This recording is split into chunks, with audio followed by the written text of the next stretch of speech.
And it's been nearly 4 years since their last on-stage clash, and now President Biden and former President Trump are preparing to do it again. The debate dates are set for June and September, but plenty of details still need to be worked out. Things like format and the possibility of cutting microphones. There's also questions of whether third-party contender Robert Kennedy Jr.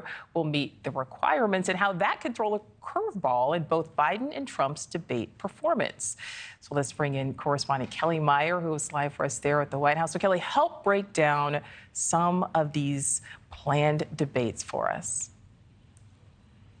Yeah, Washington is still buzzing over the word of this fast approaching first debate. We have 2 presidential debates set and 1 vice presidential debate. But as you said, there's a question around still how these details and how this will all pan out. So we know that this all came together on Wednesday with the post of one video on X from President Biden challenging his predecessor to a debate.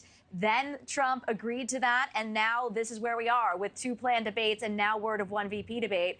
There's still this debate, though, over just who the debates will benefit the most at the end of the night, and debate over just how this is all going to go down. So President Biden had a few conditions. He bucked the traditional Commission on Presidential Debates format and opted for a much earlier time frame. So that meant going to news groups to host, not the commission. So that's how we're seeing that first debate coming up next month. The first debate will have no audience, which is unlike debates of the past. The campaign thinks that they could have a robust debate without an audience and allow more time for answers without interruption. And the candidates, as you mentioned, will also have their mics cut off when they reach their time limit, allowing for more questions and answers. And RFK Jr., we still don't know if he will make the cut, although he is saying that he will be there on stage with the current president and the former president. So new today is around the vice presidential debate, the Biden-Harris campaign accepting an invitation from CBS News for a debate on either 2 proposed dates, July 23rd or August 13th. Both of those are Tuesdays. Reminder, though, former President Trump has yet to name his vice presidential pick. Here's a look, though, at who they could be. There are several on this growing list. You see Doug Burgum, Marco Rubio, J.D. Vance, Byron Donalds. Also, you see there Tim Scott. He's the South Carolina senator who was making some waves today with some of the comments he had in an interview, basically saying that he hears that there's a July debate and he may be talking to 2 folks, and he says, we'll see what happens.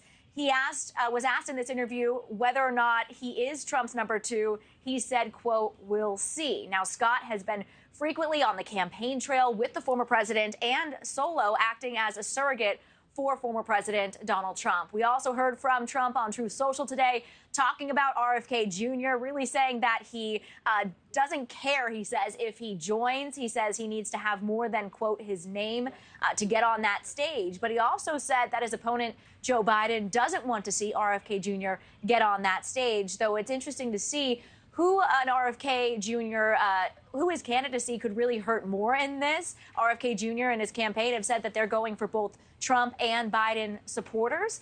So we'll see who he really cuts into more support for either of those candidates. Thank you for watching. Go to newsnationnow.com to find News Nation on your television provider. And don't forget to click the red subscribe button below to get more of News Nation's fact-driven, unbiased coverage.